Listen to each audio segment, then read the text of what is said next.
that this meeting's running longer than expected, but after looking at the agenda, even I knew it would be a long one.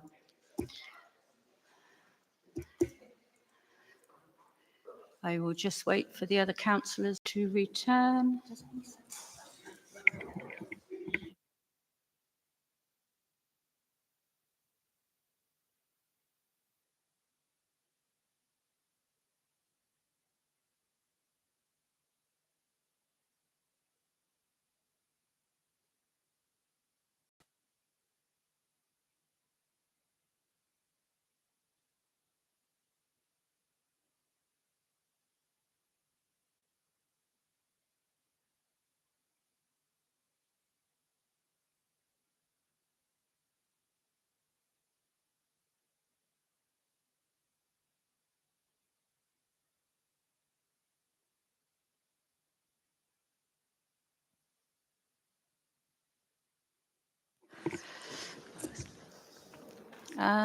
Who am I waiting for? Councillor Wells is there, but not. Councillor Johnson's there. It's not there, but fine. Just got one more to wait for. No, we can crack on. Okay. Here he is. Here he is. Right. Over to you, Mark. Thank you very much. So this is the regular update that I give to the council in regard of the environmental services team. I also have here with me tonight Neil from the crematorium and cemeteries team, and also Keith from the CCTV team to give their own updates, and so you can quiz them on anything to do with their part of the service. If you go on to the next slide, please.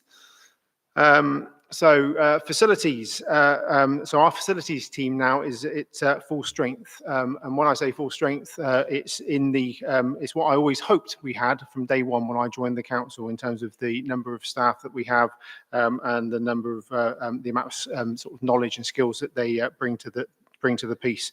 Which is why things like the Poultry Cross, as much as we perhaps don't want to hear about its condition, it's a good thing that we are now looking at all of these things, and that's just one of a number of things that we're reviewing and looking at. So we're working to address lots of historic issues while ensuring that our estate is fully operational and compliant. We've got things require certification is in place for our estate, such as EICRs, which is the electricity certification, and gas safety certificates right the way across. Things that you would expect, a organisation like us to have, and we actually do have them all in place now, which is very reassuring. Inspections have been conducted at our residential and commercial properties over the last few months. The issues that have been identified there are now slowly being rectified. Again, this is something that should have been ongoing, but when I joined the council, we had one facilities manager and one facilities officer. It just wasn't enough to be able to do what we needed to do to look after our property portfolio.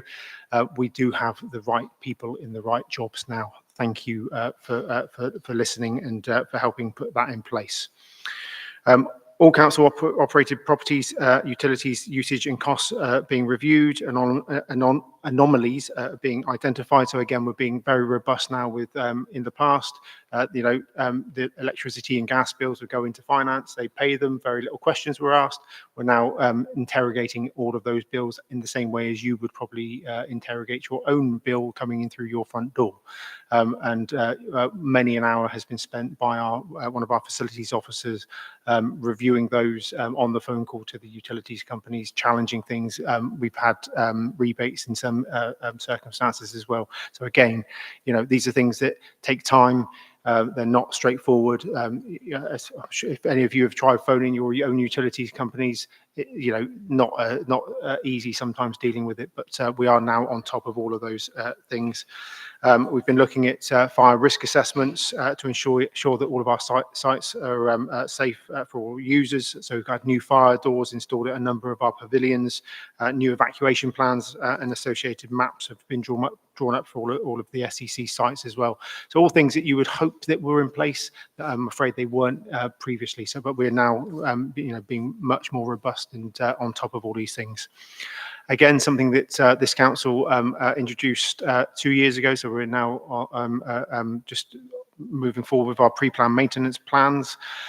So we've got really reasonable budgets for these now. We can start being proactive, looking after our properties and our sites. Our estates manager, Mostyn Coombs, is looking after this piece of work. We've out of that £200,000 budget for the year, 3/4 of that has now been quoted and at various stages of completion, and the remaining sort of quarter is provisionally allocated, but awaiting formal specs and quotes to come in.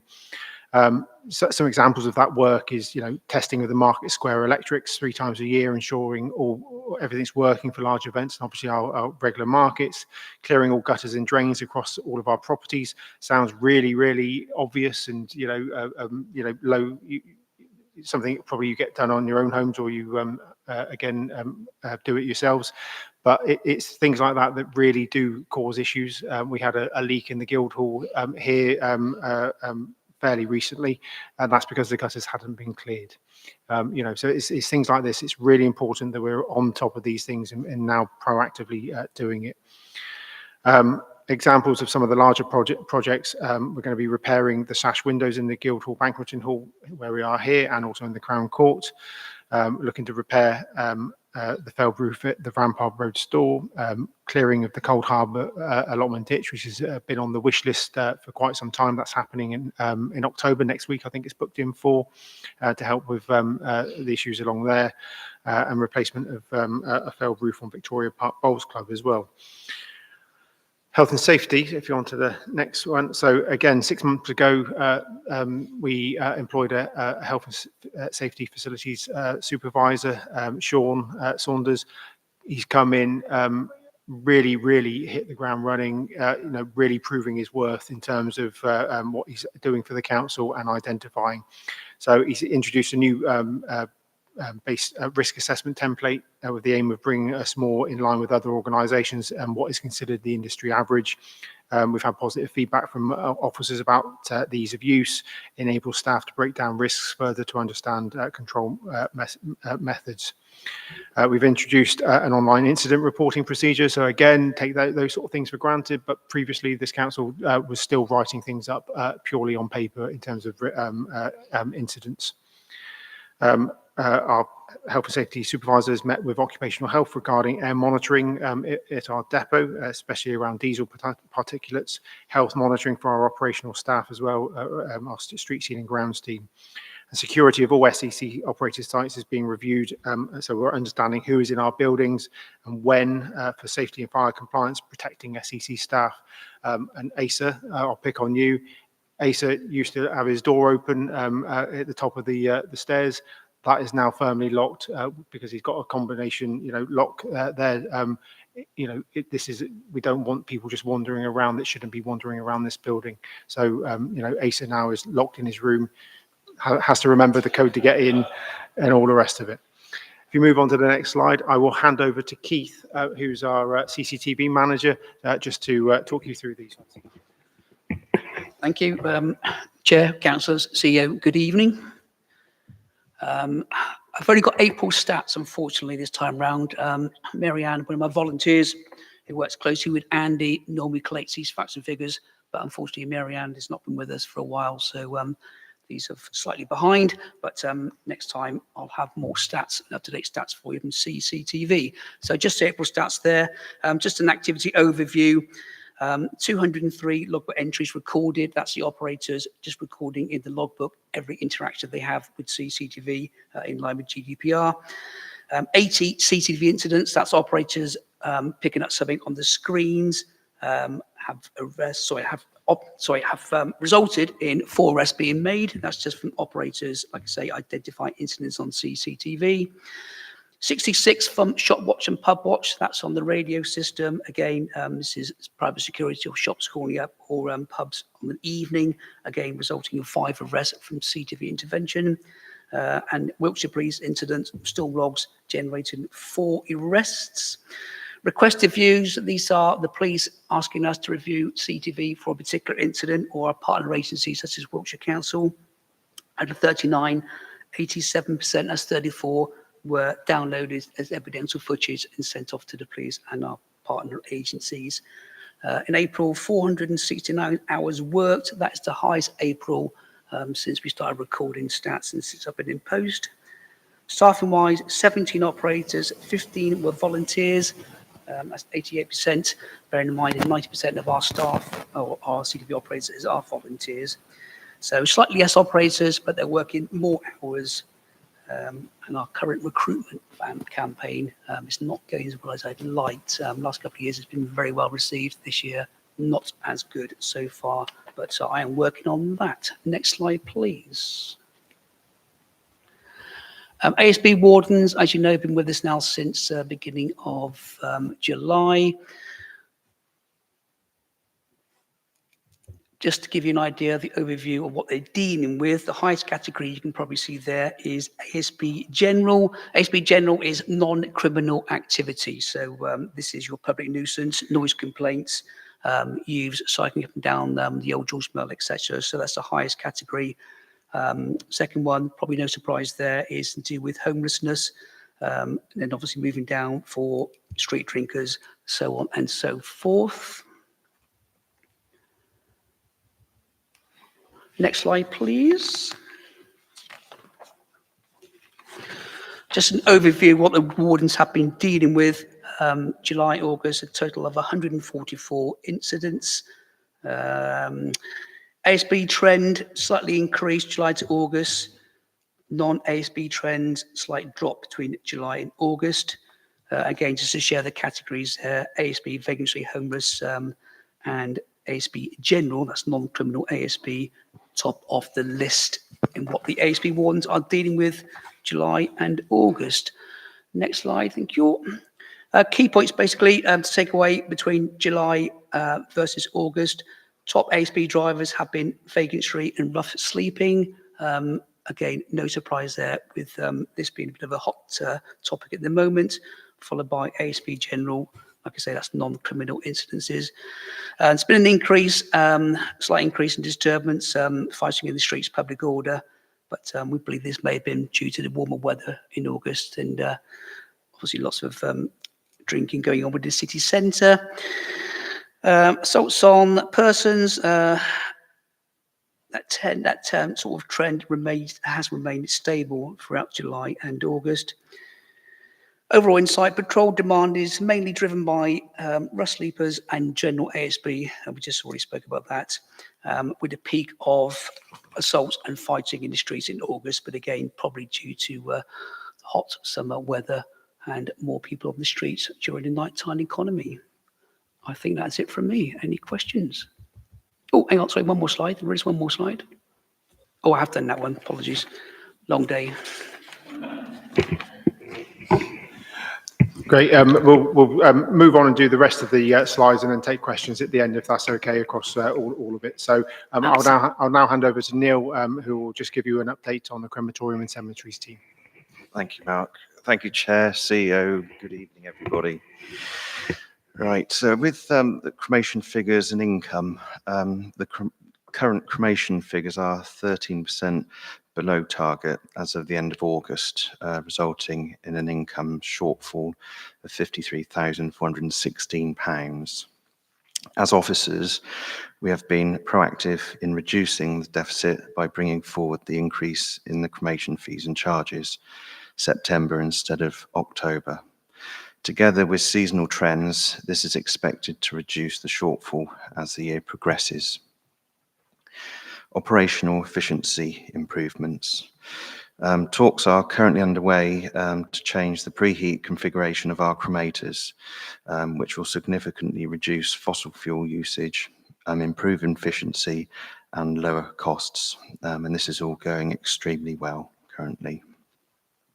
Staff development and training. Mary Stanistreet, one of our crematorium and cemetery officers, she's been with us for just over 2 years and is undertaking her CTTS assessment, enabling her to become legally qualified to operate the cremators. Since these updates were submitted, Mary has now passed her assessment with flying colours and is now fully qualified. We also have a new crematorium and cemeteries officer, Nick McKee, and she has recently joined our team and is settling in very well. Thank you. Thank you. And just to add, I had a sneaky chat upstairs with our RFO before I came down. He was just finalising the facts and figures for the end of the next budget monitoring period, and that figure of 13% has reduced to 11%. So we are going in the right direction as we head into the autumn and winter months. If we move on to the Parks and Open Spaces grounds maintenance update. So the team are been in the residential areas. The grass cutting team is currently undertaking the fourth and final cut throughout the parish. The schedule for these rounds is subject to seasonal growth and weather conditions. Obviously, we've been fortunate in September. We haven't had too much rain, which has been very favourable for being out mowing. In the Parks and Open Spaces crew, again, mowing operations have begun in designated long grass areas across the city. So where we've had the long grass, you will see that's now been cut and removed. The team has also been carrying out clearance and maintenance tasks at the allotments. Minor tree works have been conducted to address structural issues and improve access, and specifically vegetation along the ditch at Cold Harbour allotments has been pruned back as well. In terms of sports and recreation, the gardening team has completed the line marking of all the football and rugby pitches in preparation for the new season. And hedge cutting is scheduled to begin shortly. I think it has actually commenced since I put these slides together in our parks and open spaces and residential areas. So you'll see the team out doing that. Now, we have many wonderful volunteers. Obviously, Keith has just told you about some of them who volunteer and contribute hugely to our CCTV operation. But we also have some wonderful volunteers out there across our parks and open spaces. So we've got a new Churchill Gardens volunteer group, which has reported a highly successful outcome for the wildflower areas this year.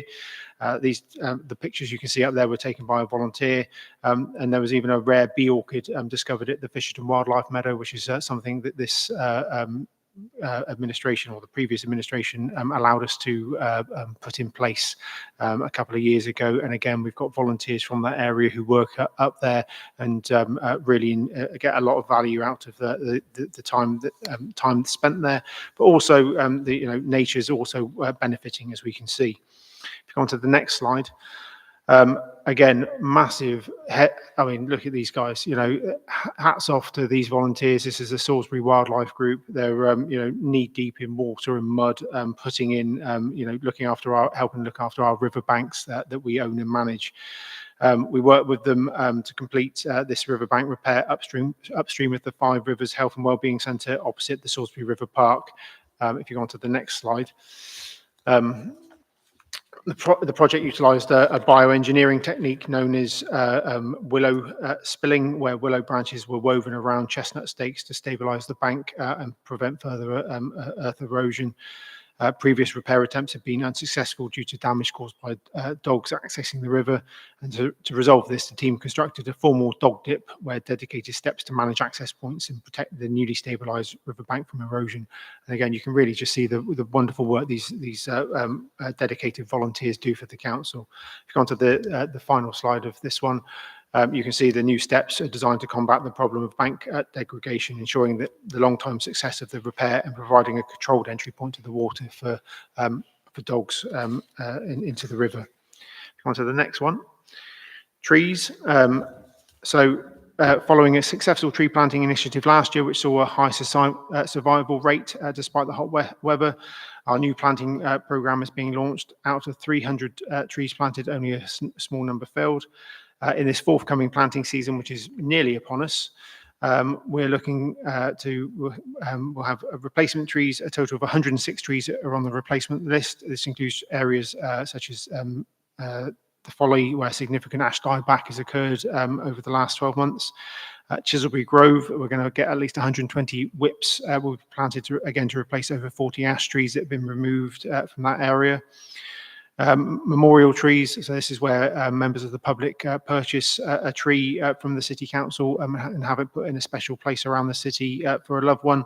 And we've had approximately 15 of those, or we will have 15 of those going in over the next month or so. And then additional planting, so in line with the council's plans to plant further trees across the city, we're planting 286 additional trees. Of this, 120 are whips, and the remaining are the full standards. So the combined total for this season's efforts will be approximately 527 trees going in to the ground in and around the Salisbury. We move on to the street scene team. So we've got some before and after photos here of the work the team are doing. I mean, they hopefully you guys see them out and about. You know, I think you know our grounds and our street scene team, for me, you know, they're the people that represent the council on a day-to-day basis. They're the people that, you know, the residents see in the high vis out and about, and you can see how hard they work, and hopefully you have seen them yourselves. So in terms of fly tipping, there has been an increase on that compared with last year, quite a significant increase that we've been having to deal with. Bag removals, there's been a massive decrease, and that's again through a lot of focused work from our street scene team in targeting residents that have been just putting bagged waste, and also our some commercial institutions around the city as well, who were putting out waste in the wrong places at the wrong time. And then fly posting, you know, we've taken more than 100 posters removed around the parish, and that's been a joint piece of work with Wiltshire Highways to educate offenders. On to the next slide, please. Done quite a lot of work around our underpasses. That was fed back that they to help make them feel, you know, more safe and more feel welcoming. A lot of work's gone under those in terms of deep cleaning, graffiti removal, and weeding. The team have been hand weeding across the city throughout the year. They've completed areas including Devizes Road, Wilton Road, Folly Lane, etc. And in terms of the operations, our electric buggy is now assisting with bin emptying, which reduces heavy loads in travel time for the Barrow team. It frees up staff for more weeding and litter picking. So we're just always reviewing, ongoing, how we can be more effective with the team that we've got, and really making sure they're working hard. We've had new benches have been installed. Sorry, on this slide, yeah. New benches have been installed in Pinewood open space in the Folly. We've made sure benches with arms have been installed in line with the recommendations from Diggs audits to help people with mobility issues to get up off from the bench more easily. In our parks, high visitor numbers, thanks to the good weather, and the team have worked really hard to maintain the cleanliness of those areas on a daily basis. I think we are extremely lucky. I know I'm biased because I manage the team and I think they do a wonderful job. I think we are extremely lucky in this city. We have a very, very clean city. The team are very responsive when anybody reports an issue. If you go elsewhere outside of this city, it is not as clean as what we have here. Those are all of my slides. If you have any questions for me or the team, happy to take them. Can I just say, Mark, before we go on to questions, I believe Mary is in the room. Is she in the room? She is. She is. Well, congratulations on gaining your qualification.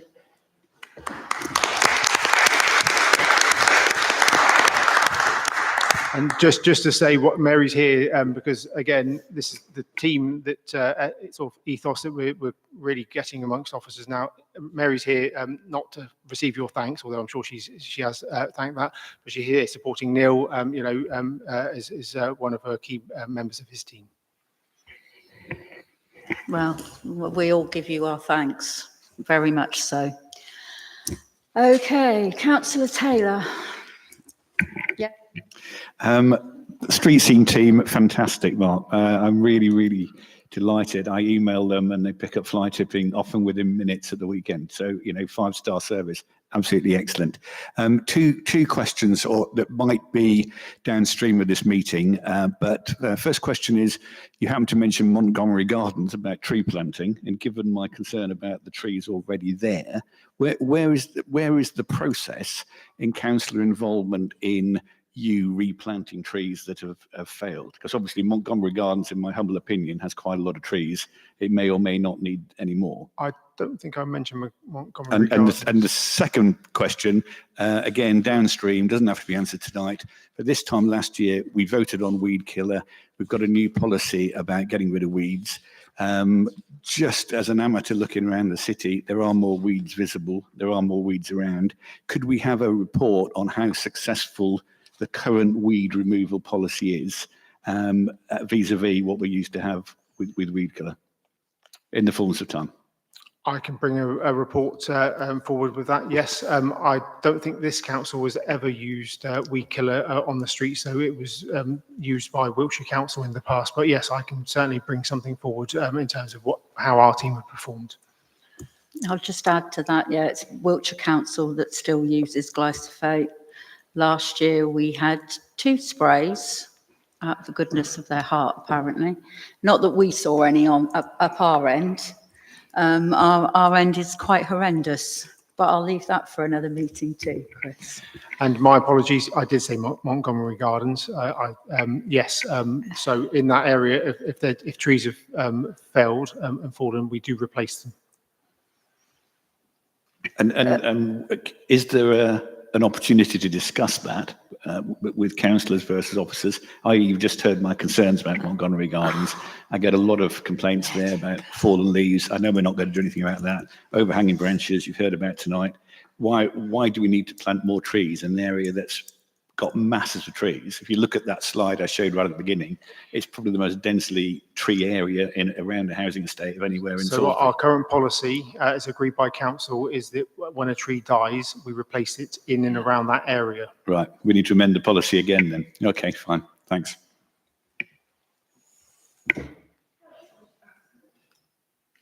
Thank you, Chair.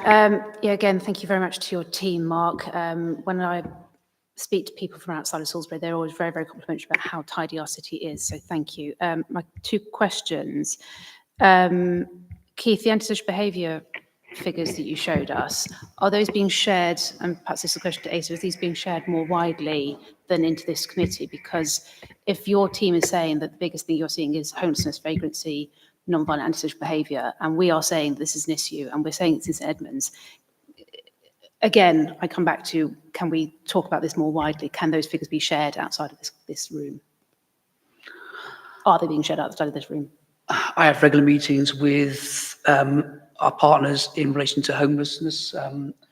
Have I shared them directly? No, but we do talk about these figures. I'm happy to share them if everybody's happy to share them. Okay, Absolutely.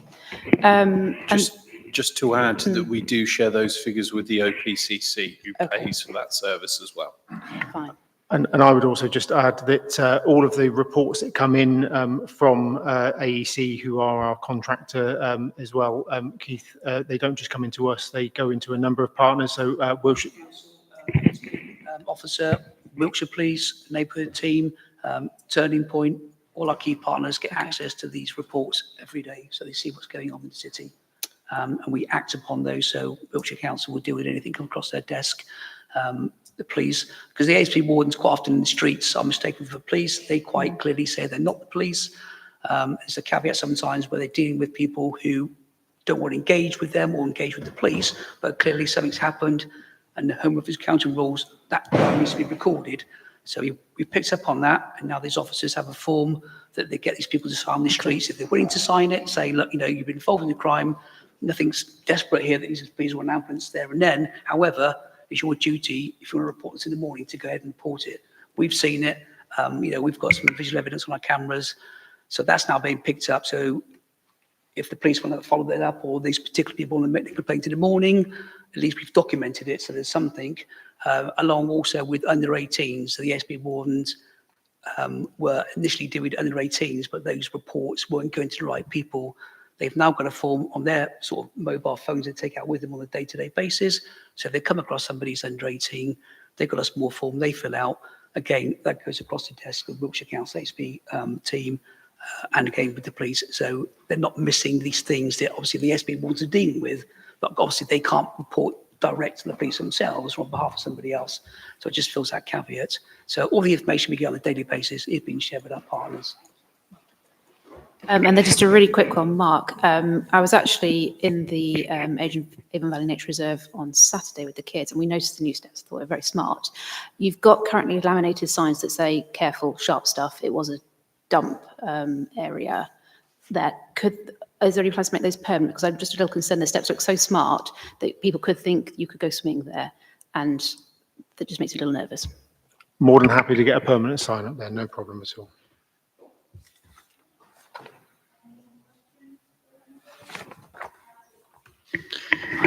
Thank you. Councillor Nettle. Thank you very much. Yeah, congratulations to everybody, really, because I think Mark's team's been doing a fantastic job over the last, well, ever since I've been here, actually. Just picking up on the CREM and the August figures, I couldn't remember if you said that I saw that the numbers were down, and normally deaths are down in the summer anyway. Is that August? So is that built into that? Is that the August you're expecting, or is it just the national average? If you follow me. Yeah, it has been down. So I used to speak to other crematory managers Right. around the area, and they phone up and say, "Were you busy or quiet?" And so it's a general trend this time of year. Yeah. But we did have more than last August. All right. So, and it usually, Mark and me speak, and it does usually equal out in a year. Yeah. So Yeah. it's- No, I remember well that there are fewer deaths in the summer than there are in the winter. So thank you very much for that. And again, thank you for all the work you've done. And certainly I've heard nothing but praise about our crematorium from people. Unfortunately, I'm at an age when quite a lot of my friends seem to go there. But and the other two questions, which may be budgetary questions, PV. We talked a lot about solar panels in the past. I don't know. I remember in the budget there was money for PV. What progress has been made on that? Yep. So solar panels at the crematorium wouldn't be a thing because it's a listed building and not really suitable in as such. However, as long as the budget remains as is in terms of the medium-term financial plan, there is provision for doing some solar panels on the depot at the very least. And we can also always look at other sites. But yeah, the depot is one that we were really wanting to focus on. Okay, thank you. And my final one was, Mark, last year sometime you brought a paper here talking about EV now, so move from PV to EV. So electric charging in our car parks and in Victoria Park in particular.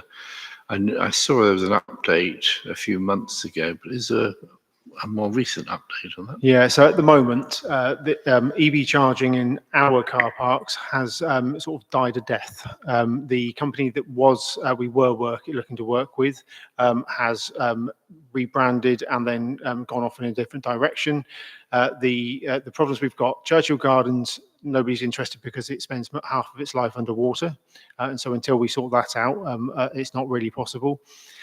Victoria Park, yeah, that's probably the easiest site, but it's not a big money maker in terms of getting that external funding. And then the one that I think probably would be most suitable, which is the one at Lush House next to Lizzie Gardens, the power supply to be able to get that needs to come across from the estate across the other side of the road. To be able to get the sufficient supply, and that's what stopped the progress with our previous supplier. Something that I'm keen to review and look at again, but it's not a simple, not a simple fix.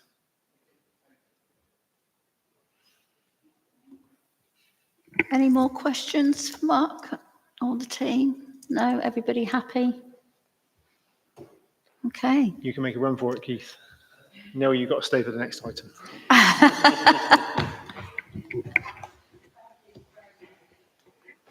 what are we on now? Right, so we now move on to cemetery regulations. Yeah, cemetery regulations. So you might ask, why are we bringing a paper about cemetery regulations? So the existing regulations are pretty outdated and inconsistent. They do not provide sufficient clarity on the type, size, and placement of memorials, the design and materials permitted for benches, the nature and extent of permissible grave decorations.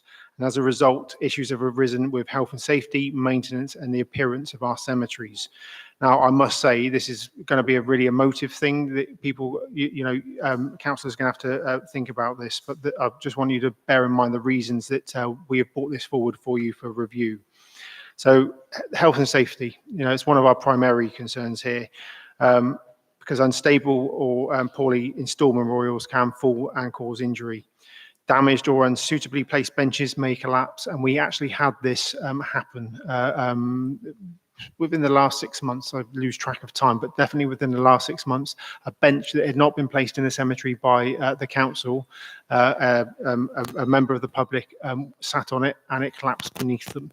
Now, the council would be liable if that had gone forward, as a claim and as an issue.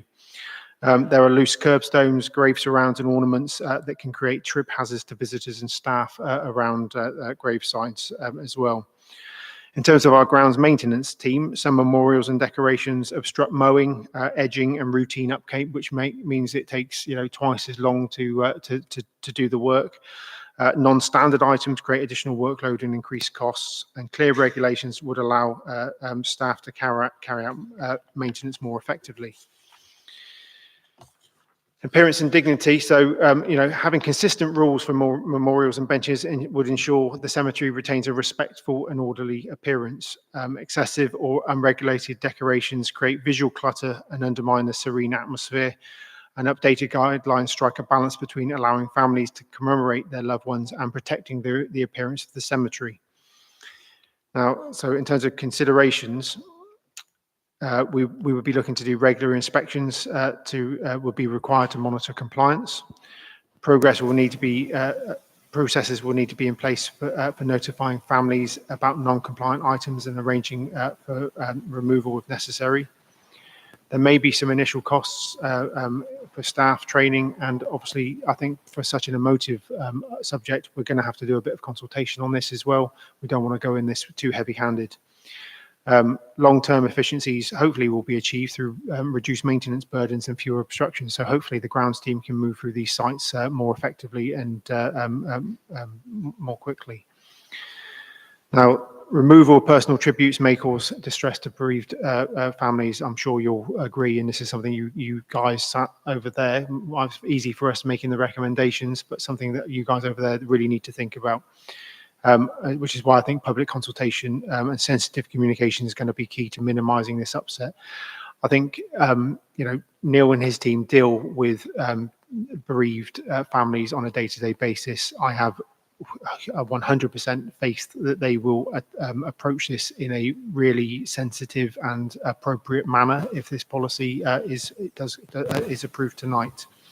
So the recommendations that I'm asking councillors to look at is to agree to adopt the new cemetery regulations as set out in the attachment covering memorials, benches, and grave decorations. Approve the implementation of inspection and compliance procedures to identify unsafe or non-compliant items, including processes for notifying families and arranging removal. Endorse a programme of public consultation prior to full enforcement to give families and the community the opportunity to provide feedback. And approve training for cemetery and ground staff and the new rules and enforcement procedures with emphasis on sensitivity in dealings with bereaved families, and agreeing a phased enforcement approach, ensuring that existing non-compliant items are addressed gradually with opportunities for family to bring tributes into compliance. So, we really want to make sure that our cemeteries are giving families what they need to be able to remember loved ones. also respecting their wishes, but also we have to remember that they are our responsibility, and we have a duty to make sure that they are maintained to a high standard. So I would urge councillors to really think quite hard about what we're recommending here. And if you've got any questions, please do ask. But if you're, I would definitely, really encourage you to vote this one through. Thank you. Okay. Councillor Charleston. Sorry, I feel like I'm talking a lot tonight. One question, one comment, really. The question is around consultation. I absolutely agree with you. Have you thought about what sort of consultation you want to do on this? So- My question, and then, sorry, my comment. So I have thought about this quite a lot, and I went to Devizes Row Cemetery this morning, because it's next to me. And where I wonder if we can add into the proposals or into the thinking around all of this is around children's graves. So there's a lot of flowers, artificial flowers and everything else, but the graves that have the most decoration and solar lights, the only solar lights I saw were actually around children. And I think some leniency around that, if we can build that in and think about that quite carefully, because certainly if I lost a child, I wouldn't want them to be in the dark.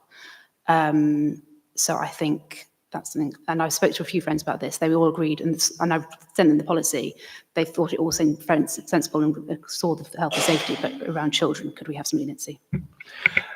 Ultimately, this is your policy. We make recommendations, but councillors set the policy, and we will listen to yours and residents' feedback on this.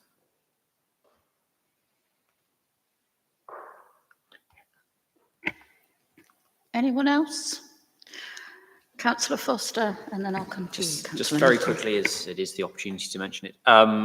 Earlier with the trees, ambiguity came up, and just on the prohibited, not allowed, I see wind chimes are in there. I wouldn't necessarily say there are examples I can point to, but almost it feels like is that more a restriction of audio or audible objects in there? Because I think that's almost by creating a list that's very specific, there then becomes room, well, it's not on the list, it's okay. And so I wonder whether there's sort of actually almost the need for broad terminology to be used in some of those to give, again, flexibility, but, cover all bases, because by creating a list, you therefore create the things that aren't listed. I think that's a fair comment. Yeah. Yeah, absolutely. And that'll be part of why we hold a consultation, is so that you guys can feedback, and also wider residents. And sorry, in terms of your question, Councillor Charleston, in terms of a consultation, I would be looking to, we have many details of people who have got graves and things. So I think potentially looking to do a direct consultation with them, as well as a more broader social media, making people aware of what we're consulting on, and trying to get as much feedback as possible. So we approach this in a caring, but also showing that we've got we must look after these sites in the most effective manner. Councillor Nettle. Yeah, this is always going to be an emotive, very emotive subject. I agree with what you're trying to do in principle. I think you do need a policy, and you do need to standardise. The bit I'm considering the problems, certainly in consultation, or whether people who even haven't been consulted will have a view on, is the solar lights and the wind chimes and flags and planting of shrubs or flowers.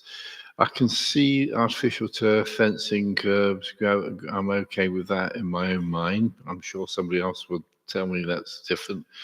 Benches, I can see the points that you're making, but I have a problem with the 1 and 2, if I'm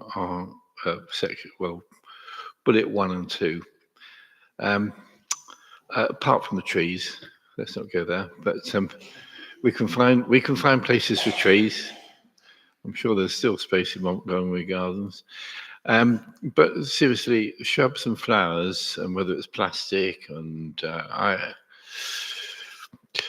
I've been to enough cemeteries to see how important that is to people. That's the problem. And I think that the one thing that isn't on there is whether whoever it is, the family that dies, whether they have a tribute, a floral tribute, whether it says dad, mum, or whoever, and that's laid on the grave. How long then are you going to say it can be there for? And those are the sort of issues, the sensitivity issues that I think we need to consider here. So that's my problem. Otherwise, I agree with the policy, except for those 2 points, because I think whether it's a child or an adult, if could be somebody had a disability, but they loved listening to wind chimes. I think that's the nut in this, that you're going to say, no, you can't have that. So that's where I'm at on this. So policy, otherwise good. Those sort of things, problem. Chair, if I may, and Mark, apologies, I haven't discussed this with you. Could I suggest that we remove section 5.1, which is the agreement or the adoption of those regulations today, go through a period of public consultation, bring that back before the committee for then adoption and consent. I too share concerns here. When is an adult, not an adult? Certain people have different challenges, and all of this is very emotive. And what we're wanting to do is to support Mark, to support Neil, to have some really difficult conversations. And so perhaps we should carry out or as I say, just remove 5.1 and then bring back at a later stage with feedback on that public consultation.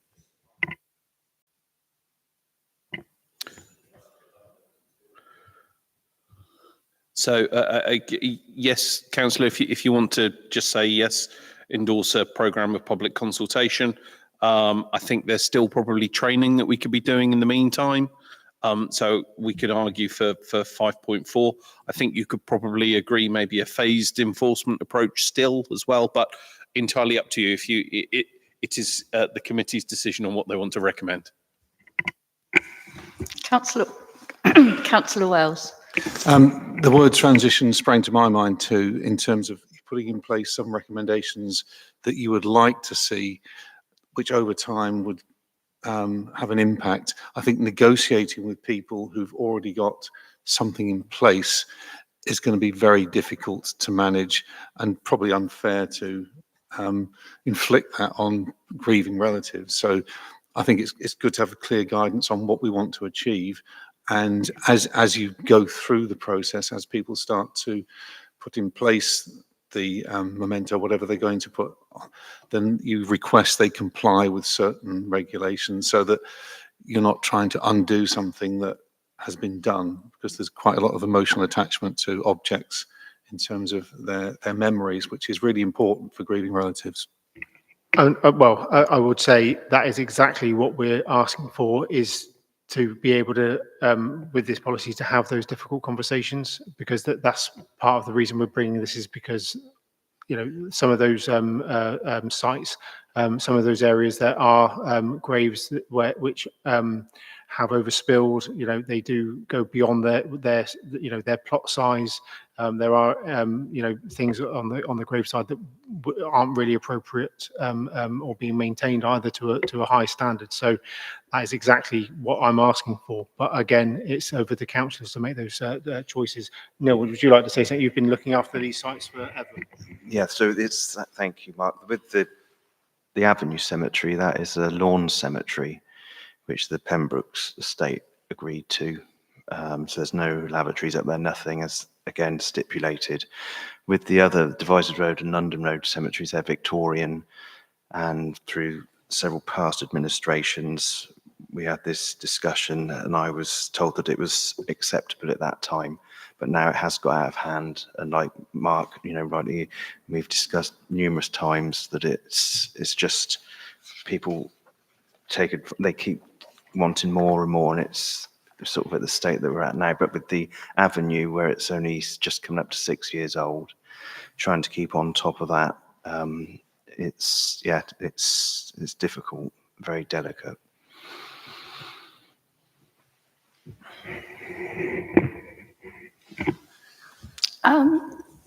Sorry, my voice is going, you'll all be glad to know. So I'm offering it to councillors. Do I have a proposer and a seconder to maybe leave out maybe to leave out 0.5 and down for it to come back to us after you've managed to do public consultation? Or do we go ahead and take it on board? My personal thing, I think, would be to make sure public consultation's done right. We'll leave that in your hands. But I'm looking for a proposer and a seconder for that, if that's what you decide to do. The only thing with the public consultation, who are you going to consult? Because you need to be consulting the people that want to use graveyards, because otherwise you're going to get a very biased view on this, is my opinion. You know, if you're talking to somebody who's thinking about being cremated, then they're going to give you a very different view than somebody who wants to regularly go to a grave. So that's the bit of an issue, isn't it, really? Councillor Rideout. But even those who are cremated, very often their ashes are buried and there's things around them as well. So I think it can be much more general than just those who want to be buried.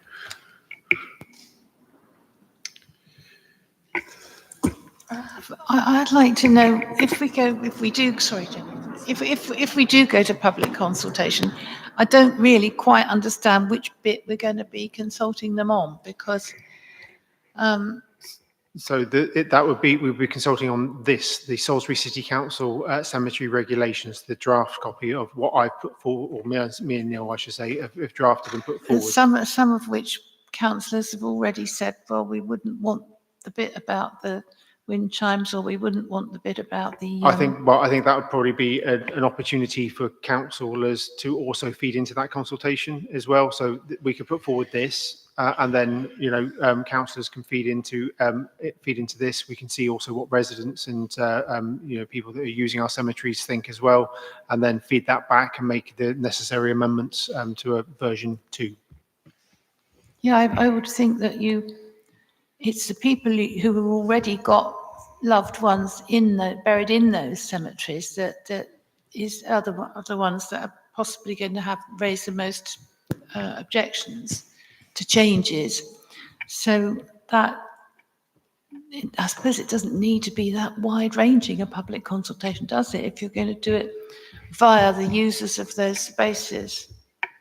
I think it would still be sensible to put a consultation out as wide as possible, because anybody might want to, make use of the Avenue Cemetery at some point, during the course of their, lives or whatever. So I think it does need to go out wider. But yes, I think we should also be looking to target, the residents that we've got details for, who are, using our cemeteries at the moment. Okay. Councillor Charleston. I was just going to propose a suggestion that we take forward 5.2, 3, 4 and 5. So we're going to do the consultations, but it allows Neil and Mark to move forward anyway with the inspection process, with the training process. And so we can kick things off and give you the green light on that. But absolutely consultation on this document, and very sensitively, which I'm sure you'll handle very well, taking into account what's been said tonight. So I propose that. Thank you. Councillor Foster. Now that's been said, I'll second it. I switched that off. Okay, so we've got a proposer and a seconder. Shall we take a vote? How do we all feel?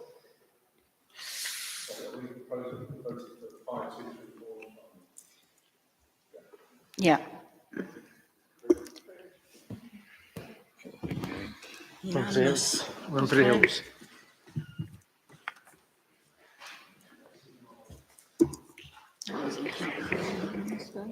Okay, so next up, we've got the Hudsonsfield Dog Wash proposal. So I'd like to invite Charlie Downdyke to come forward. It's one of our residents.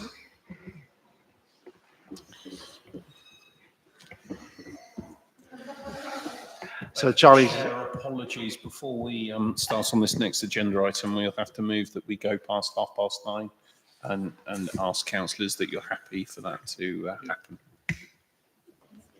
Yeah. All okay with that?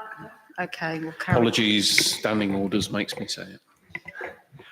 well, thank you for agreeing to stay on, especially as Charlie's waited all this time to speak to you. So Charlie approached the City Council with an idea to bring a dog wash facility to Hudsonsfield. She's got a short presentation that she would just like to run you through, and then you can ask any questions and we can go from there. Could you possibly bring up the presentation, Asa? Thank you. Perfect, thank you. I'll try and keep this as quick as possible. Good evening, everyone. Mark, thank you for inviting me here tonight. Questions at the end of the presentation, if possible, please.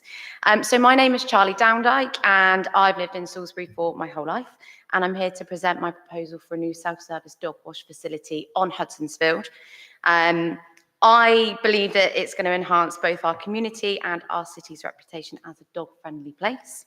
So tonight, I'm going to be talking you through the inspiration behind the idea, what a self-service dog wash facility is and how it works, why Hudsonsfield is the ideal location, the benefits for residents, visitors and the council, and finally, how I'm going to deliver and fund the project. Next slide, please. Perfect. So before we get into the nitty-gritty of it, I just wanted to give you a bit of an idea around the inspiration. So this is my 5-year-old border collie, Lily. She is absolutely full of energy, as you can imagine. And we walk Hudsonsfield almost every day. She absolutely loves the freedom there, as do many local dogs. Next slide, please. The problem that I have with Lily is that she has a not so lovable trait, and she is a serial poo roller. Badger poo, fox poo, and disgustingly enough, even human poo sometimes. It's pretty awful. My dog walker often calls me midday to break the bad news to me as well, and I rush home from work. I have to coax her into the bathroom. I wash her twice because it stinks. I then have to wash the bathroom down, disinfect the bathroom, and I often jump in the shower myself because it's quite grotty and gross. In the winter, as you can imagine, muddy walks only add to the challenge. So I thought there just has to be an easier way. She doesn't need to be groomed. She just needs a quick, affordable cleanup. And that's when I discovered self-service dog wash facilities. Next slide, please. So self-serve dog wash facility stations are quick, hygienic, and easy to use. Owners simply tap to pay. They can rinse, shampoo, condition. There's even a flea treatment in there as well, and dry their dogs off, all within 10 minutes. It's perfect for after a muddy walk or a monthly freshen up. So I'm not sure whether this is going to work because it is a video. No, that's fine. Okay. Well, it was a lovely video of a dog being washed in the unit. It's really simple. Each 10-minute wash uses around 6 litres of water. So that's deliberately much lower than a home bath or a home garden hose. They can easily run 20 to 30 litres in the same time. So the machines are designed to be eco-friendly, only releasing water when in use, and they also go into standby mode when they're idle as well. All of the shampoo and conditioner products within the unit are actually made in the UK. They are vegan, cruelty-free, and also pH balanced as well. So why does Salisbury need this kind of facility? Salisbury is home to roughly about 45,000 people, with an average of 30% dog ownership. That's over 13,500 local dogs that would benefit from this kind of facility. Hudsonsfield, as hopefully you already know, is a very popular dog walking hub. It's got a thriving caravan park next door that attracts visiting dog owners too. So it's the perfect place really for this community facility. So Next slide, please. Thank you. Oh, my video's not there as well. There was a lovely video on the side for you. But the proposed location, I'm proposing to add this facility to the left-hand side of the Hudsonsfield Pavilion. The unit and the protecting cover fits perfectly in this space at 2.4 metres long, 2.3 high, and 1.2 metres in depth. So that leaves plenty of room to access the fire exit door, as you can see on the pictures. After discussing and meeting with the council's facilities team, the location has been confirmed as suitable, with no concerns raised about adding the unit in here. The position allows easy access for dog owners without disrupting any other park users. Utility connections, which is electric, cold water feed, and foul waste, are all nearby, making the installation really straightforward. I understand, obviously, the connections would need to be put in place to run the facility, and I am more than happy to cover the costs of that. So next slide, please. Market research. I obviously have gone out and done market research. I'd be stupid not to. These are some of the feedback that customers who are using those facilities within local areas like Bournemouth have given. The units are already operating successfully all across the UK. There are over 40 with one supplier and over 35 with another competitor, including 10 in the Bournemouth area alone. Customer feedback is overwhelmingly positive. Dog owners love the convenience, the affordability, and the quality of the units. So my proposal to you is I'm proposing to lease a small 2.5 by 2 metre space at Hudsonsfield to the left of the pavilion, as just shown on the photos, for a minimum of 5 years. The site requires a cold water feed, electricity, and foul drainage, as mentioned, and that's all been confirmed as achievable by the facilities team in the suggested location. If I'm successful with your support, I'd like to establish a new company called the Scrub Club Limited to facilitate the new unit. I will be covering the costs of the purchase, the installation, the utilities, and the ongoing maintenance. So the only request from the council is the lease agreement. So next slide, please. Just to be clear and make that very clear to the council, 100% of the funding will come from me. I will pay for the unit, the installation, the insurance, the utilities, and the maintenance. Utility usage will be tracked by sub-meters, as already discussed with the facilities team, just to make that make it really transparent and for ease of billing as well. The running costs are around 6p in water and 9 to 13p in electricity per wash. Again, all to be covered by myself. The level of rent will be determined through negotiations between officers and myself, should the councillors agree with the proposal. And I'd also cover any legal costs for setting up the lease agreement as well. I wanted to address some concerns that I thought you may have. I know wherever there are dogs, unfortunately, some people do not like to pick up their poo, which is an issue wherever you go in the UK. Hudsonsfield has got 14 dog bins on site, 4 within close proximity of where the suggested location is, and there are also large bins in the vicinity of the car park on Hudsonsfield as well. But if I am successful and we were to put the unit in, I would like to put up a little sign just to say, please pick up your poo, just to encourage responsible dog ownership. Vandalism. Now, the unit will be fully insured by myself. Hudsonsfield is a low risk area. However, I live nearby, which means that I can monitor this closely. If for any reason it did get vandalised, there are opportunities to put shutters on the front of the protective unit, so I could come and open up in the mornings and close at night if needed. Hygiene. Just to make everybody aware, there is an automatic disinfectant wash at the end of every run that you go through. I would also be deep cleaning that on a weekly basis and obviously checking to stop if it needs to be filled up with a shampoo and conditioner. I also wanted to highlight that this isn't competing with groomers. It's not a replacement. It's an affordable, fuss-free option alongside grooming. Ideal for muddy paws or for a quick wash between groomers. Not all dogs need to be groomed, so a perfect, spruce up for any dogs that are not groomed at the moment. So just to summarise, this is a community benefit. It's a convenient, affordable facility that promotes responsible dog ownership and enhances Salisbury's reputation as a dog-friendly city. It's practical and sustainable. It's compact, eco-friendly design using minimal water and electricity with installation supported by nearby utilities. And there is growth potential. So this is a pilot project with the opportunity to expand if it's successful, creating a scalable community service with long-term value.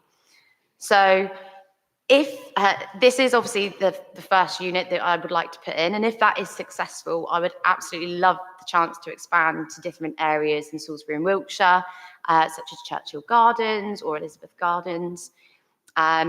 This isn't just about convenience. It's about showing Salisbury as a forward-thinking, responsible, dog-friendly city. Thank you so much for your time. Hopefully I sped through that quite quickly, and I'd be delighted to take any questions. Okay, thank you very much. Councillor Riddle. I think it's a brilliant idea, having found myself in dire situations with my own dog on 1 or 2 occasions. Can you tell me how much you'll be charging for this? Yep, so on average, it's around £8 to £12 per 10-minute wash. If I was to put this in place, I would like to do £10 for 10 minutes, which I think is affordable. Yeah, okay. I fully support it. I hope it works. Thank you. Councillor Rideout, did I see your hand go then? No, okay.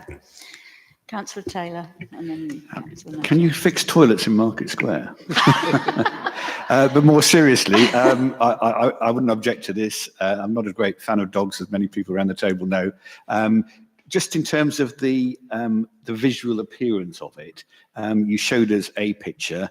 It could potentially be rather garish and out of place in a park area. So will it be suitably screened or painted in appropriately eye-pleasing colours? Yeah, absolutely. So as I said, I would like to establish a new company called the Scrub Club. And I think on there, it was a different company, the Dog Wash.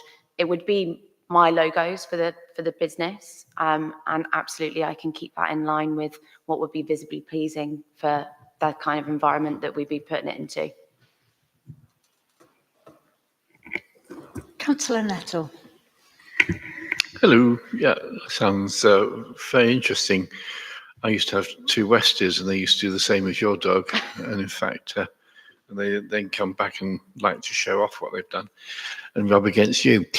My questions really, one, I'm assuming there's no money kept in the machines, so it's all cardless or contactless. Yeah. And the second, I wasn't sure, because your video obviously wasn't there, how noisy this is, given that its proximity to the caravan and camping site, which I'm sure they will use. And if it's, or whether there are operational times. You said you might shut it up, you might not shut it up, but if you don't shut it up, does that mean you could go at 3 o'clock in the morning and wash your dog? Yeah, so it would be working 24 hours a day. As I did mention, it does go into a standby mode if it's not active within 5 minutes. What was the first question? Sorry. How noisy? Oh, I don't have the decibels. I can get them for you. So is it But is it the same as a hairdryer, for example? Yeah, the blow dryer I know is the what a hairdryer hairdryer does. and the kind of noise that you would get out of a shower. Councillor Wells. Yes, I actually visited the site with Charlie when she was proposing it, and she discussed it with Mark just to get my view on it. And having been at the site, if you look at the size of the piece of equipment we're talking about in the context of the space, I can't believe that something that small would generate a sufficient degree of noise to disturb people. And in terms of the aesthetics, I think A, it needs to be noticeable, and B, I can't believe you can actually do anything other than enhance that horrible concrete block of a building that's there by putting something colourful on the side of it. So I'm completely supportive of it. And I think the benefits will far outweigh any possible disadvantages. A really nice idea, no risk at all to the council, and probably lots of happy dog walkers as a result of it. So if we've got happy residents around Hudson's Field, I'm happy too. Okay, Councillor Johnson. Just to say that I first used a dog wash about 22 years ago. So it's nice that Salisbury's finally catching up. I support the proposal fully. Thank you. Councillor Foster. Can I then move to propose it with one amendment? I believe you said 2.5 metres by 2 metres. I want to give you the space you require. So can I propose we vote on the recommendation with that one amendment to make sure that that's 2.5 metres? Oh, yes, sorry. Yeah. No, as I say, I don't want Yeah. somehow technically that we cause you issues. But yeah, so I put that forward. Thank you. Second. Happy, you're happy to second that? Yeah. Okay, so we move to a vote. How do we all feel? Are we all happy? Yay. I don't even have a dog, but I'm happy. Thank you so much. Stick a child in. Yeah, Nathan, thank you so much. Thank you. Flea treatment and everything. It's just down. So it just need 10 metres up the hill. Thank you. Thank you so Thank you, much. Charlie. Thank you very much.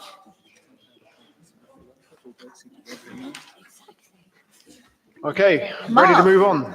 Back to you again. Okay, Tollgate Road depot parking. So this is something that I've brought forward to council previously.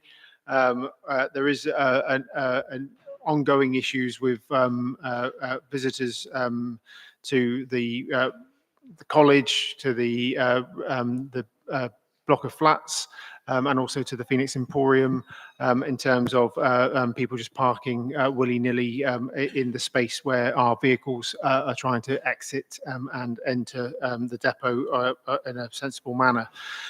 We tried, or we have tried, putting down double yellow lines and cross-hatching across areas to make it less attractive, but people have soon cottoned on that there's no, there's no stick with those things that we put in, i.e. there's nobody going out and putting a ticket on any of the cars that are parked in inappropriately. This is an issue in terms of right now, in terms of the safe manoeuvre for vehicles in and out of the depot. When we have our dewatering bay, which for those of you who don't know what that is, it's where our sweepers will offload once it's built. At the moment, we're going down and using Wiltshire Council's facility. That's not a long-term option. So we are in the process of having our own one put in place. That's just in planning with Wiltshire Council at the moment. In fact, it's just been granted planning permission, so we're now moving on to the next stage with having that commissioned. Once that's in place, we will then have larger skips placed at our depot in the yard, which will require larger vehicles coming in and out. So our vans struggle at the moment at times to get in and out of that site safely. We need to be able to make sure that larger lorries can also get in there from time to time. I've spoken to colleagues at Wiltshire Council who operate our Lush House car park. They also, obviously, the road along Tollgate is a resident zone anyway, so they have staff in the area. What I'm requesting is that council gives me permission to commission Wiltshire Council to enforce on our site, so that anybody who's parking somewhere that they shouldn't be on our land in an inappropriate way, we can they get ticketed and hopefully puts them off doing it again. The cost of this, I don't need any new budget. It can be assumed into our existing budgets. There's some one-off costs in terms of we have to do a traffic relief order to let people know what we're doing. Some signage has to go up so that it's clear for what we're doing, and people are, there's no ambiguity in terms of where they're going and where they're not allowed to park. And then there's the ongoing annual fee of Wiltshire Council's officers to come in and maintain that site. And again, that's an annual fee of £2,000, but we can assume that within our existing budgets. Within the papers, there is a site map. If you're able to put that up, Asa. Yeah, so actually, if you can go on to the next one again, kind of gives the whole site. Yeah, so that's the area where we would be looking to enforce. The space to the left of that is the Phoenix Emporium's parking. We don't have any right, obviously, to park there or enforce there. The space to the right-hand side is where our, of the red there is where our gate is, and so people can't access there anyway, and that's where our vehicles park at night. So what we're looking to do is just to enforce on the area which has been cross-hatched, which is not suitable for vehicles parking, because it causes us issues with regards to our vehicles' movements. I'm happy to take questions, but hopefully councillors can support this. I'd like to propose that. Thank you. Councillor Wells. Definitely go for enforcement, because I'm sick and tired of people that park illegally everywhere. And the harder you hit people, the better, as far as I'm concerned. They don't need to be there. Thank you. Councillor Wells.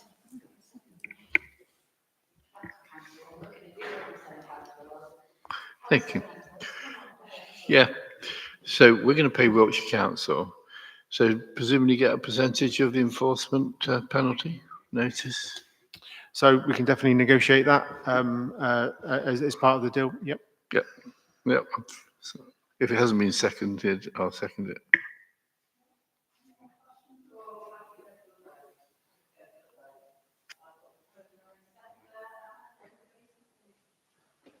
Thank you very much. We're nearly there. No, we're not. Sorry.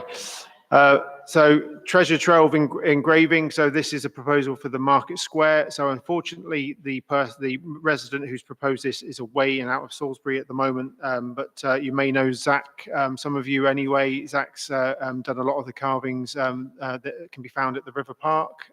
So a lot of the sculptures there. He's also the one that's been involved in constructing the willow bulb on the site as well.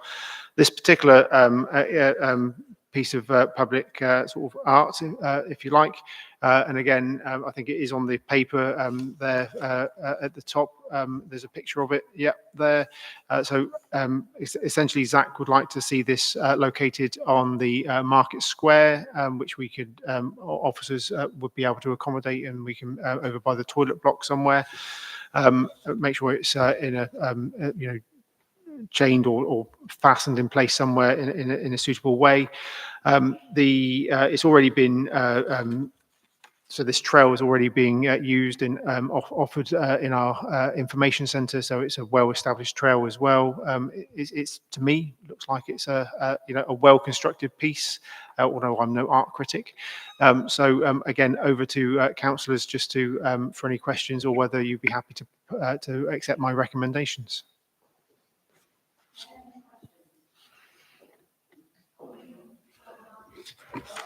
Councillor Nettle. I'm just going to move the recommendation.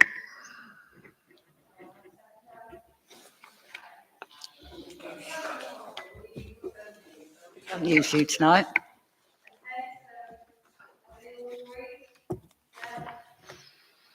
Done. Thank you. So next one, councillors requested a review of the Rowbarrow Section 106 project. This is a project that's officers have been working with residents and ward councillors in that area for forever, to be honest. It's been taken a long time to get where we are. We started off with a Section 106 contribution of £196,799 for this project. We've worked with residents who've helped design the area. The projects that's been delivered out of that money has been the outdoor gym equipment in Harvard Heights, and also the landscaping improvements to the grassed area between the Crescent and Rowbarrow itself. The hard landscaping works, it says nearing completion when I type this up. They are now completed. And the soft landscaping works, which are the trees, the hedges, the benches, all of those sort of things, are going to be going in during the tree planting season over the forthcoming months. As you can see, the expenditure, so it just tells you year by year where we've been, what we've been doing. So no spend, then we did the outdoor gym, no spend, no spend. Then we had the architect drawings drawn up for the work up at on the Rowbarrow site. The QS then verified the figures that came in from our contractor DNN actually were appropriate for the work that was there. There's a number of applications for the work as it progressed, which is standard for any sort of project of that scale, which then has now left us with a balance of 72,000. There was a pending application for the drop curbs, which we were just waiting on Wiltshire Council to approve. That has now been completed as well. So there is funds still in the bank totaling £56,830. My request to councillors is that they allow officers to spend that remaining funding on equipment to maintain the site. And we will fund all of the soft landscaping aspects of the site, which again, we've been in close discussion with residents in terms of the type of trees that they want on site, the benches, where they want them placed, etc. I think there's even discussions around a residents group forming to do some of the volunteering work on the site as well. The reason I would like councillors to allow us to crack on and use the remaining money within there is around the dates associated with the Section 106 funding. Most of them have expired. There is a risk if we don't crack on and do so, spend the money soon, the developer could come knocking at the door and ask for the money back. That is the law. So you can see my recommendations there to note how we spent the money.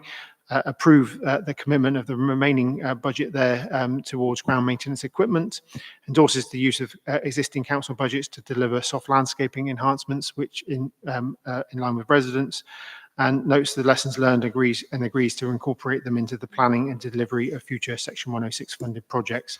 And I think the lessons learned is in terms of the project timescales, managing expectations, partnership working, etc. You know, this project really didn't need to take as long as it did to deliver. That's partly down to officers, partly down to residents in terms of their availability, etc. If I was starting this again, it would not take this long to deliver. Over to you for questions or accepting my recommendations. Do we have any questions, or are we happy to take Mark's recommendations? Okay, I've got a proposer. Do I have a seconder? Councillor Johnson. Yeah, absolutely. I know all too well what happens to 106 money if you don't spend it quick enough. They do come knocking and they do take it all back.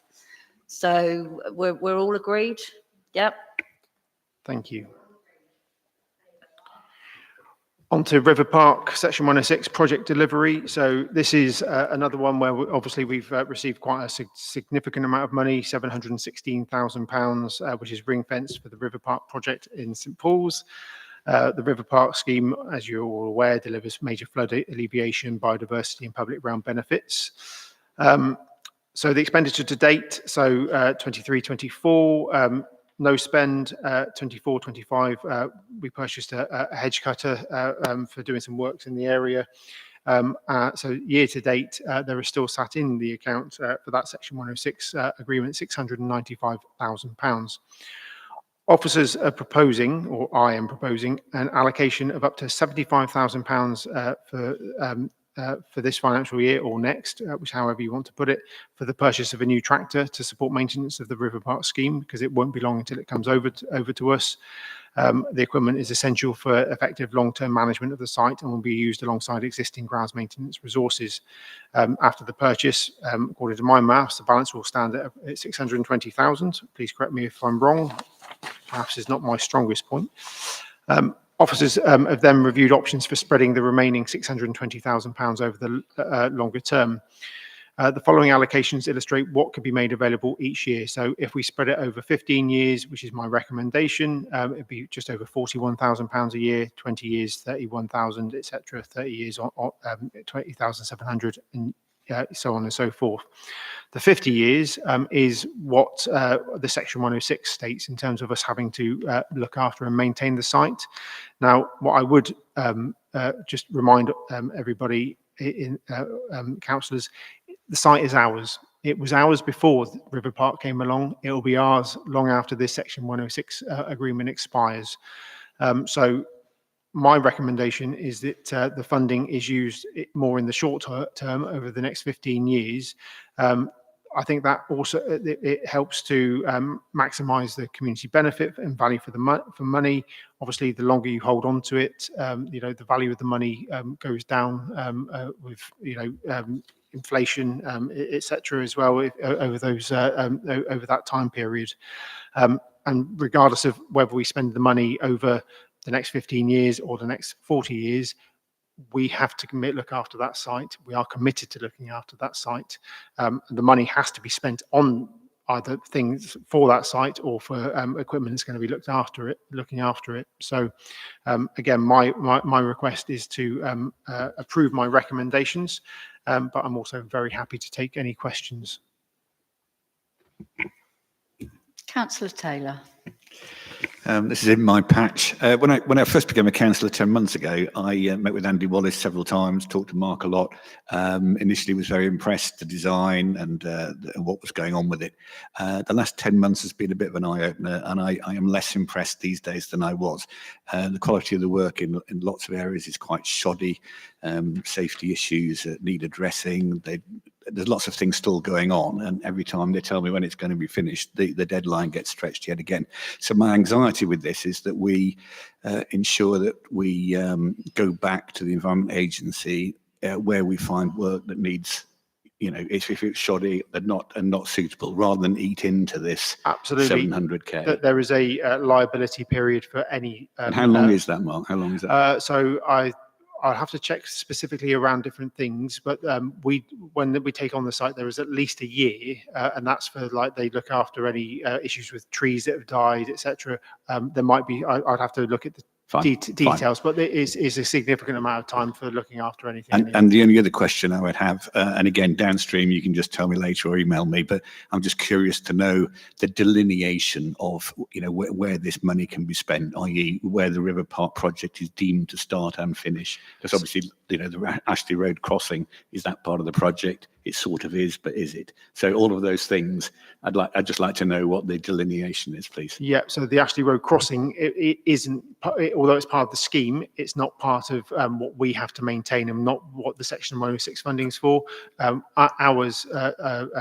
Section 106 funding for us is for the Ashley Road site itself and the Fisherton Rec site, not the toilets, because those were ours anyway, and we've refurbished those, but the Fisherton Rec site, and then the area in the coach park, which is the all of the green, anything green in those areas is also our responsibility. Okay, all right, thanks. Councillor Wells. I happened to sit in on a Teams meeting where there was a representative from the Environment Agency talking about the recent, or the most recent delay, Chris, that we saw. And they have rectified the issue, but when I pursued it, they haven't actually signed it off yet. So in terms of the funding, I don't think that money will necessarily be kicking in to rectify some of the things that they're still ironing out at this stage, because it's not all properly signed off yet, but it's definitely worth keeping an eye on it. Councillor Foster. Other than asking you, do you think you can spend £41,000 a year? But I assume you can because you're recommending it. I'm happy to move the recommendation forward as is. And And as I've said, in my thing, any unspent allocation would Would carry roll forward into the next yeah, year. we won't burn it. But I won't, yeah, and if I want to spend any more, I will come to council and ask. Perfect. Yeah, move to. Okay, do I have a seconder? Councillor Rideout. Okay, so I've got proposer and a seconder. Are we all happy? Yay. We should have done all these first, shouldn't we? Did I? Oh, doesn't mean a thing. Yeah, whoever you are. Councillor Rogers, could you, sorry. What I wanted to ask was that presumably we've done some sort of assessment of whether we want to lease a tractor or buy a tractor. So yeah, it's more cost effective in this instance to buy a tractor. But we will, again, with our procurement, we're much hotter on this now in terms of going through, we use our colleagues at Hampshire to make sure we're buying through appropriate frameworks to make sure we're getting, the best deal out there. I really support buying a tractor. Thank you. Absolutely, because we'll be able to use it elsewhere as well. So I think it's an investment anyway, isn't it, really? So are we ready to go? We've got we've got a proposer, we've got a seconder. You've all voted, right? It's done. Okay. So is Sharon reading it, or ask her if she wants to read it? Chair, thank you. So we're now at agenda item 18. Councillors have the copy of the motion, some context there, and a resolution for voting on. Usual practice, over to Councillor Rideout to say a few words. Microphone. So this has all come about because of the hoo-ha last year when we said we were going to increase the tenants' payments for the allotments, and then I fell into a hole of digging into every kind of allotment ever in the UK, and found that we fell short in all sorts of ways. So this strategy that I'm proposing is to make sure that we are legal, that we protect both ourselves as a city council and our tenants, that we use all of the available space that we have for our allotments, and that we start to consider the tenants not just as tenants, but as guardians of our land, also protectors and enhancers of it. Because of circumstances, Mark has very kindly offered to go through a strategy for me. Yeah, so the strategy that Councillor Rideout is proposing is a review of looking at our tenancy agreements, looking at efficient plot allocation, reviewing enhanced cultivation standards, working to strengthen our community engagement, reviewing our financial sustainability. So in terms of fees and charges and how we do those for things like, for example, lost keys, environmental and biodiversity initiatives. So how we promote organic practices and reducing chemical usage, etc. on our sites. Trying to improve our accessibility and inclusion on the sites, and monitoring and reviewing. So looking at annual reviews of our allotments and the strategy in particular, doing more reviews with tenants and getting feedback.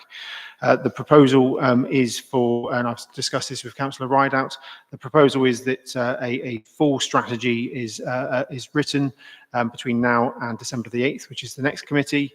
That can then be fully, hopefully endorsed and agreed upon alongside the annual agreement, which needs to go out to our allotment holders with any amendments. So that can also be endorsed at that meeting on December the 8th. Could I just add, and thank you, Chair, that these proposed changes as part of this strategy are fully costed, and we are very clear on where the finance is coming from. As councillors may recall, the taxpayer currently subsidises the allotments. So the charges that are made to allotment holders do not cover the existing costs that are spent by this council in carrying out allotment work. If there are further services that we're talking about here, I just want us to be really clear as a council how we're going to be funding those things.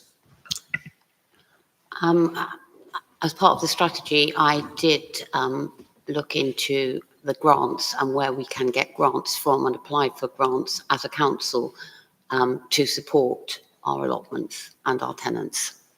And I've provided a list of where we could do them.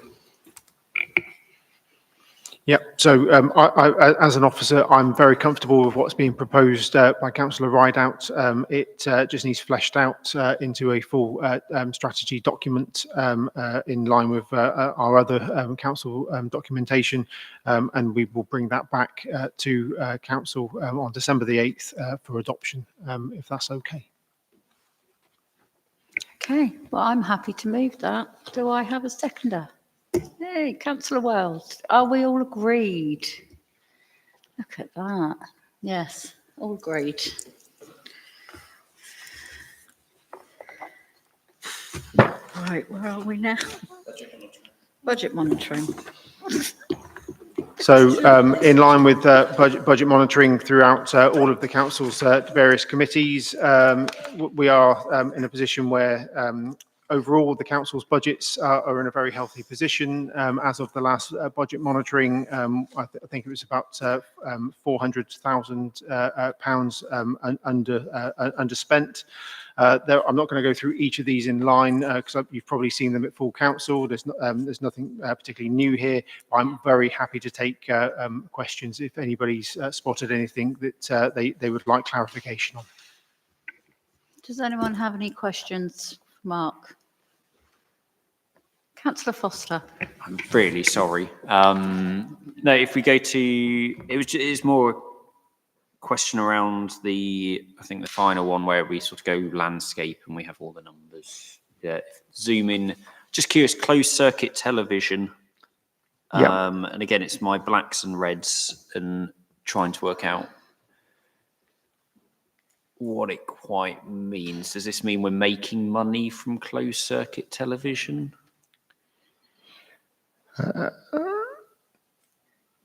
Yeah, so that means that we had money in the we have money in the budget for spending because we out of that budget, that's where the OPCC funding is kept. The profile budget spend was 60,000. We actually spent 54, so there was a net variance of 5,000. So that's a good figure in this one. I get confused with Steve's red and blacks as well. But that's a good figure on that occasion. Good. Thank you. So if you're happy to take the recommendation to note the financial position for the environmental services team, I would appreciate it.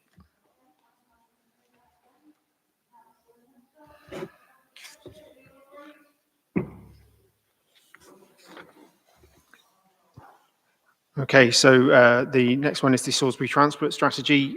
So at full council, I think it was requested for me to get some further details in regards to this. I've spoken to my colleagues over at Wiltshire Council who have said that they can now update regarding the briefing for partners, including Salisbury City Council. The date is proposed as the 25th of November at 11 a.m. Apologies, they've said that this is in November, but this is due to diary pressures and holiday commitments. They say that they hope this is convenient. Other partners will also be invited, including groups such as Salisbury Cogs, Go South West and National Highways, and a diary invitation will follow shortly. But if you could hold that date and time, they would be appreciated. Mark, will it be online or will it be here? Or? I don't know at this stage. They've just said that there will be a meeting put in the diary, but I don't know if it's online or in person. They haven't confirmed that to me as yet.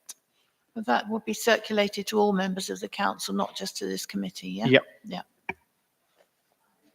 And I've got then is the bus partnership that I'm on.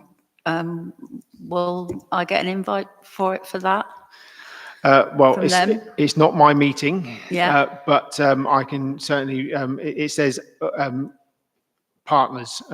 So, you know, I will try to make sure that everybody that needs to be invited will be invited along. Okay, thank you. Sorry, Mark, could I come back? So could you repeat the date?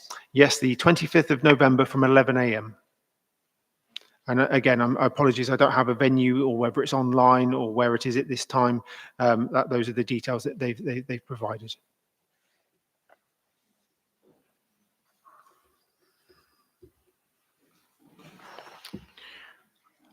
We move to exempt.